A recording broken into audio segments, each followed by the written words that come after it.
Maraming nasaktan na mga tagahanga ng Kathniel nang kumpirmahin ng mga ito na hiwalay na sila. Mga malalapit na kaibigan, kasama sa trabaho, pamilya. Kahit nga ang mga kainan ay nakikisimpatya sa hiwalayang Kathniel.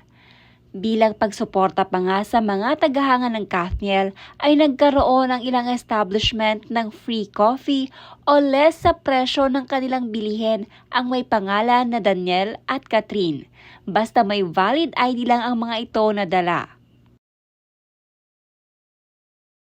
Ngunit sa lahat ng mga nalungkot sa hiwalayang Kathniel ay tila si pambansang Kolokoy lang ang nakatikim ng pambabatikos nang mag-react ito sa hiwalayan ng dalawa matapos ang 11 years na relasyon.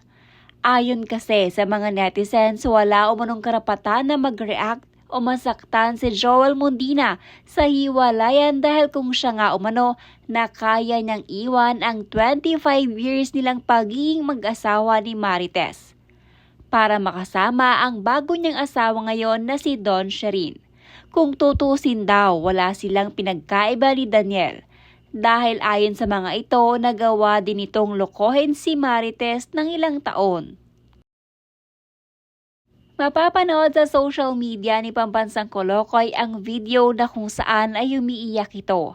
Nang tanungin ito ng kanyang bagong asawa, ay sinabi nitong nasasaktan umano siya sa balitang hiwalay na si Daniel Padilla at Catherine Bernardo.